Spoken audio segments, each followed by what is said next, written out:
So I'm going to speak to you today about living beyond lymphoma. And I have to say that while I have a skill set, certainly, all of my knowledge comes from the people that I work with, my clients.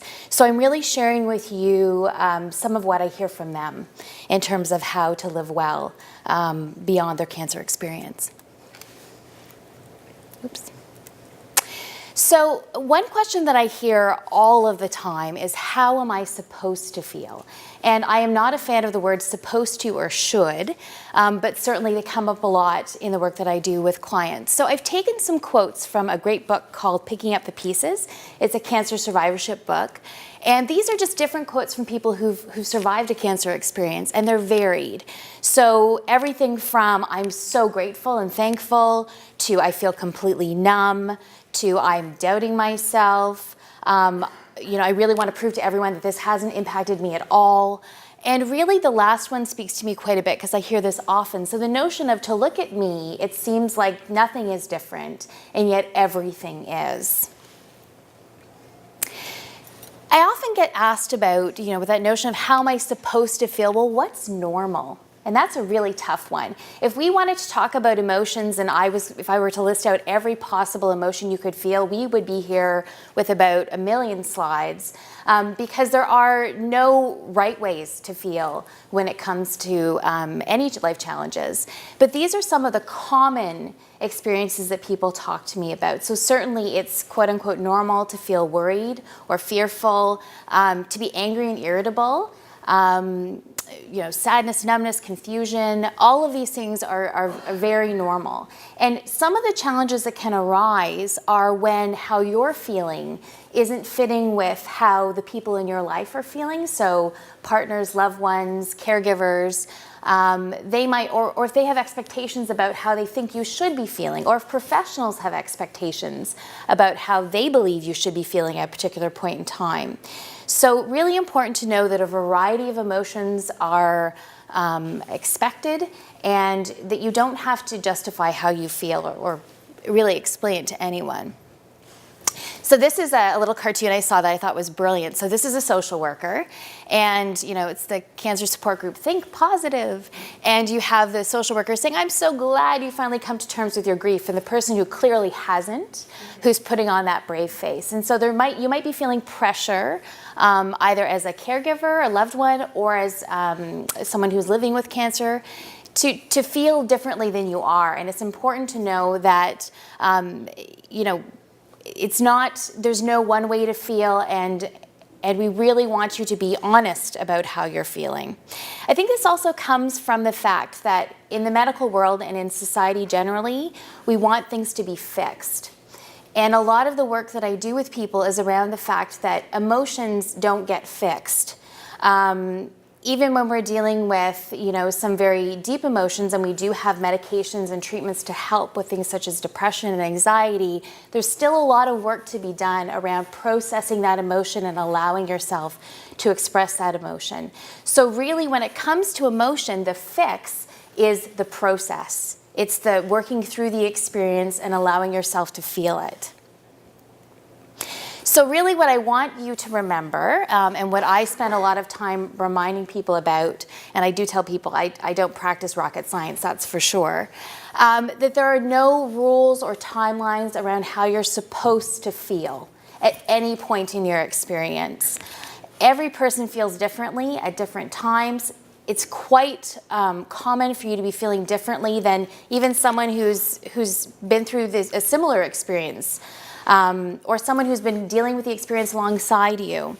And you will need to remind yourself and others about this. So the notion of being patient with yourself, with your loved ones, and with the world, with those around you, and just reminding yourself that it's okay to feel however you're feeling, and to talk to others about how you're feeling. So we know that a variety of emotions are expected and normal. And then the next question I get asked is, okay, great, so I'm feeling how I'm feeling, thank you, but how do I do this? How do I live with this experience? How do I move forward in my life? And so this is another quote. So the notion of wanting a map If I could develop a map for how you're supposed to feel or how you're supposed to move on in your survivorship, I would be a millionaire. And there are some maps out there. There are some helpful guides, but there's really no one map, unfortunately. So everyone's path is different, though it is helpful that there are similarities and you can speak to other people and glean from their experience. Your experience is going to be individual.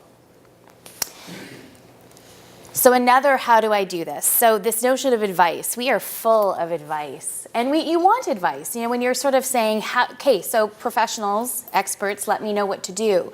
So this one talks about all the advice you can get, and really at the end of the day, recognizing that you are the expert in your own life, and you get to decide what fits for you and what works for you. We can't decide that for you, nor should we.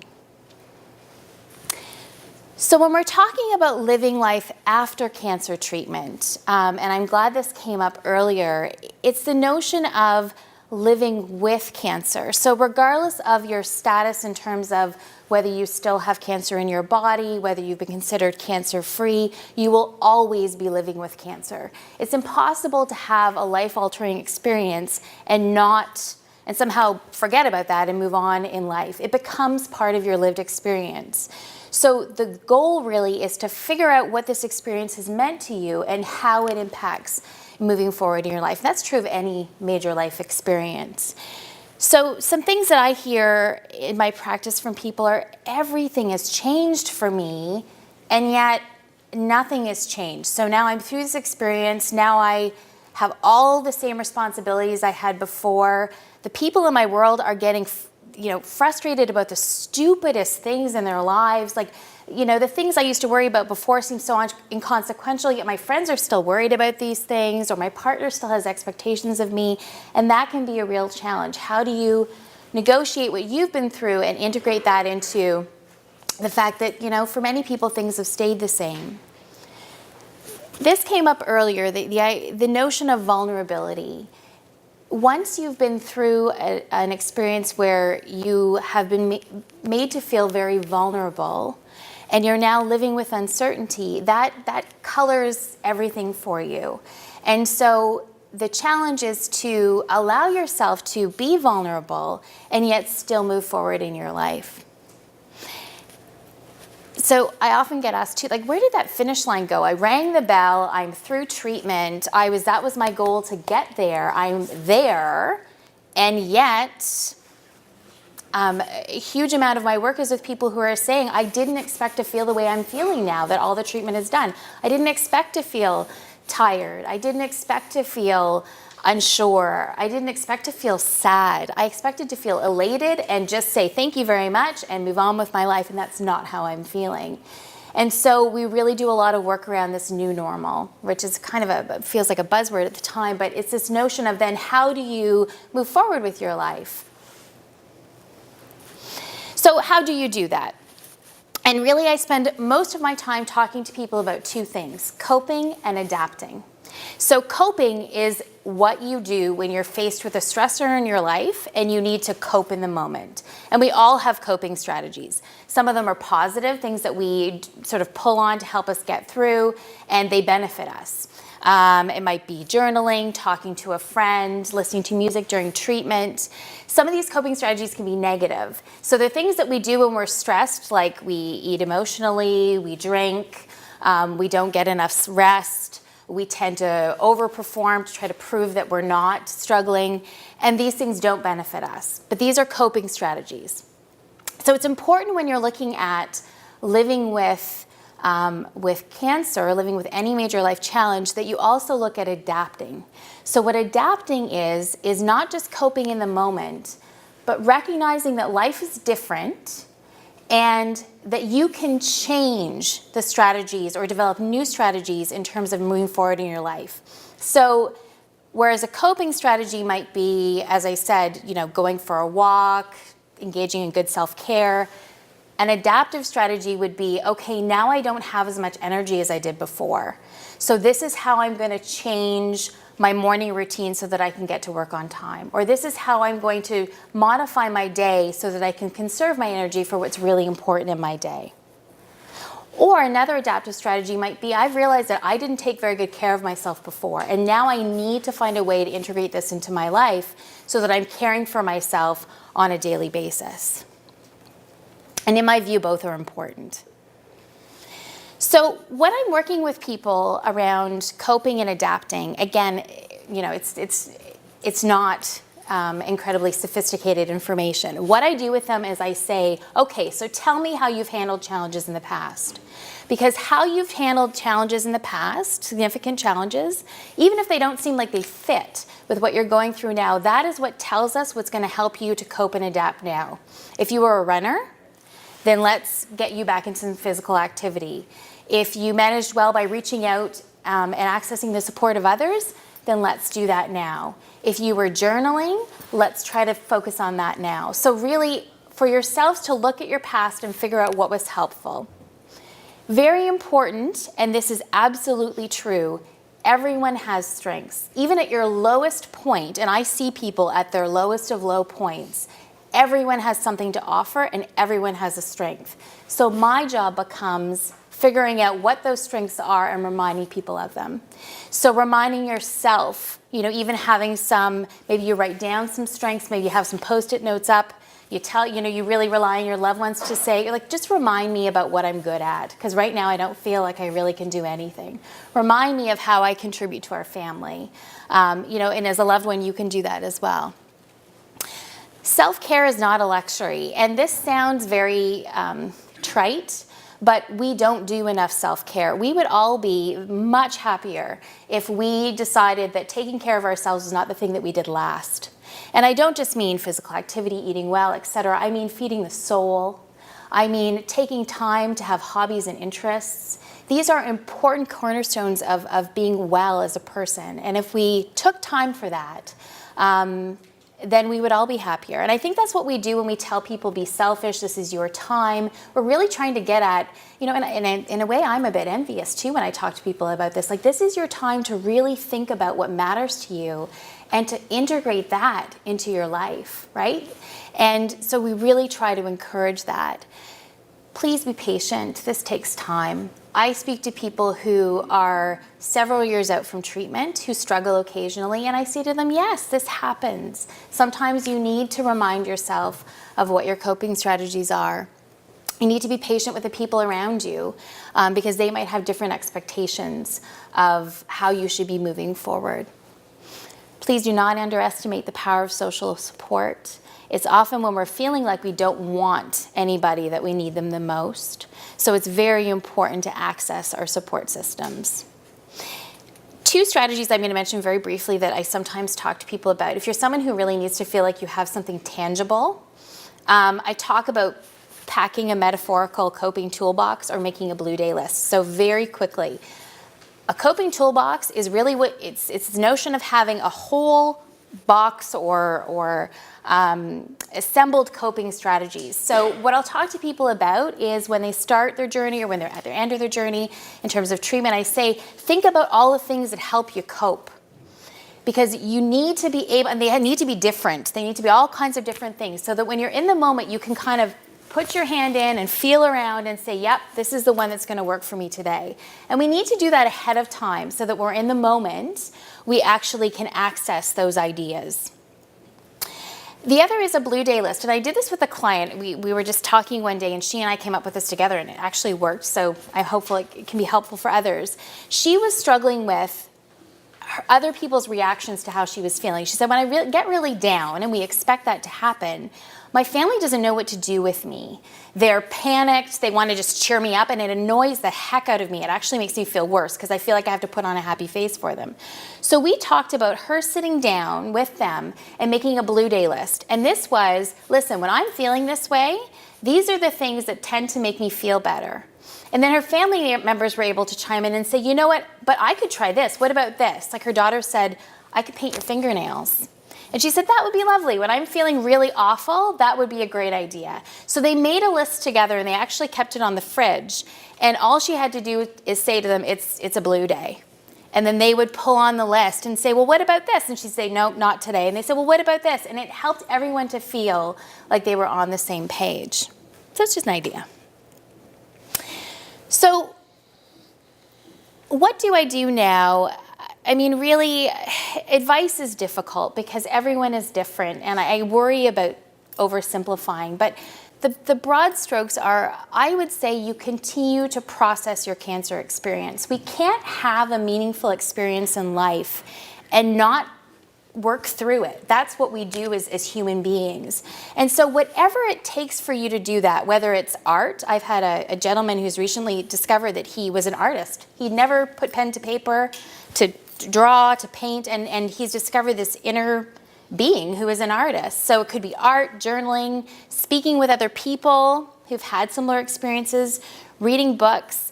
I put using survivorship tools up there because I actually find the www.lifebeyondlymphoma.ca website is excellent. There's a guide there. If you haven't been already, please go. There's a guide that actually works you through questions in the mind, my mind and my world section that help you to think about how this experience has impacted you and your relationships and your relationship with the world generally. So I really would encourage you, because that could help you to process what this all means and how you're going to move forward. Acknowledge the changes and losses that you've experienced. Cancer on its own, I mean, I think we think about loss, we think about death. And as a survivor, you have experienced multiple losses. You didn't choose this. No one would choose this. And so things have changed, things that you wouldn't want to change. And so it's so important to say, hey, things are different.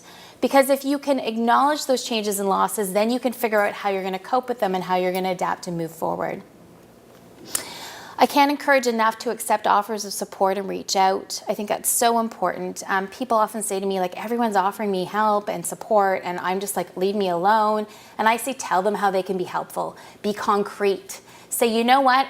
I appreciate you calling me every day, but how about I let you know when in a very specific way when I need your support? Can you trust that I'll give you a call? Or how about I call Betty, and Betty can let you all know how I'm doing, right? Or how about I can have a blog or a Facebook page? Or how about you could bring me a meal? Or how about you could call me and take me out to a movie? So really being specific with people about how they can help you. Give yourself time and space to examine your goals and priorities. I know that oftentimes I talk to people who say, like, I'm done now and I just want to get back to my life. And then they get back to their life and they come back in a few months and say to me, I'm really not doing well. I can't get back to my life in the way that it was before, or I am for all intents and purposes, but I'm struggling. And so we have to talk about allowing yourself some space to figure out what this all means to you. And of course, as it's been talked about today, taking care of your mind and body. I can't speak about living well without talking about fear and uncertainty when it comes to cancer. You've all lived it. So I have some tips. I mean, again, I don't want you to think they're prescriptive, but these are things that people have told me have been helpful to them. Writing down what is concerning you, putting it out there in the world and looking at it and thinking about it can be helpful. Some people find they journal. Some people just keep a pad of paper at their bedside. So if they wake up in the middle of the night, they can write it down and then sort of feel that they can put it down for a while and get some rest. Being patient with yourself, physically, mentally, emotionally, the brain fog, the fatigue, not being able to do the things you're previously able to do. You just have to keep telling yourself, I'm doing the best I can, and look at what I've been through and look at where I am. So that having that patience, doing little things that make you happy, practicing relaxation exercises. I mean, you can read the list. Doing small things to create beauty and calm in your world. The example I give is my husband always knows when I'm really stressed out because fresh flowers appear in our house. So I'm a lover of tulips and this time of year. So, I will grab a bunch at the grocery store, and it sounds silly, but creating aesthetic beauty or organizing can also be therapeutic for people. Allowing yourself time to rest, learning a new hobby, recalling happy times. Photo albums can be awesome for just, having a good laugh, having a conversation, and so important for us to remember that life wasn't always about this cancer experience. So some other tips, again, you think you're a broken record, but the reaching out is so important. Avoiding negative coping behaviors. So when we talk about being judicious about alcohol consumption or whatever it is that you know that you get into, like I start to argue with my partner personally when I'm really stressed out. And so one of the things that we've talked about is, sort of that, okay, you're going there right now. So having some strategies around when you start engaging those behaviors, how do you pull back and think about how you can cope more positively? Some people tell me that if they look too far ahead in the future, they get really overwhelmed. So they say, you know what, I can't plan for a year from now, but I can plan for this weekend. Or I can learn, I can't do the physical activity I used to do, but maybe I can learn a new form of physical activity that I couldn't do before. So really setting small, attainable goals so you can remind yourself that you can accomplish things. So really the next bit of it is about sharing how you're feeling. And I know that it seems intuitive to share how you're feeling with those around you, but sometimes we can assume that our loved ones know how we're feeling or that they're feeling the same way we are. So it's very important to be talking about what this feels like for you and to talk to your healthcare team about it. Because if you're finding that you're sad, but you're really sad and it's really taking over, then we need to hear about it so we can talk about ways to help. Or if you're really anxious, then we can often talk about what's normal and what might be something that we need to work on more. But even just, I spend a lot of time just telling people, yeah, that's, I'm crying all the time. Okay, I'm not concerned by that. So just having that experience normalized can also be helpful, and educating yourself, getting information. So really, in summary, I guess my talk is about acknowledging how your life has changed. Moving forward does not mean forgetting, and I think you do yourself a disservice if you try to pretend that things haven't happened in life. Please be patient and understanding with yourself and those around you. And this is absolutely true. This list is true whether you're the person who's had cancer or you're the person who supported someone through that experience. Take time to examine your goals and priorities and live your life accordingly. Maybe this experience leads to a job change. Maybe this experience leads to, a lifestyle change, different interests. It's important to acknowledge how it's changed you. Seek support when needed. You do not need to be alone. And keep positive coping strategies in mind. Keep them on hand all the time so that you can employ them when you need to. Above all else, I'd just like you to remember these two things. You are the expert in your own life. We can tell you all the things that we know about survivorship, all the things that we know about cancer and coping with cancer, but you know what is right for you. And no one can take that over, and no one can sort of get in the driver's seat of your life unless you let them. So you can say, thank you very much, that's great advice, and then you can go on doing whatever you feel fits best for you. And trust yourself, please, because I tell people to, the amount of work I do with people just saying, but look where you've been. Like, can we just stop for a moment and look at what you've lived through and how you've changed and how your life has changed, and you've done this. And so really recognizing that you have accomplished amazing feats already, and so you're capable of much, much more than you ever thought possible. And really this notion of not letting anyone in your world, whether you're a caregiver or someone who's experienced cancer, say to you, you know what, you just need to. You feel however you're feeling, and you process your experience in whatever fits best for you, and that at the end of the day is what matters most. So thank you. And here's some references.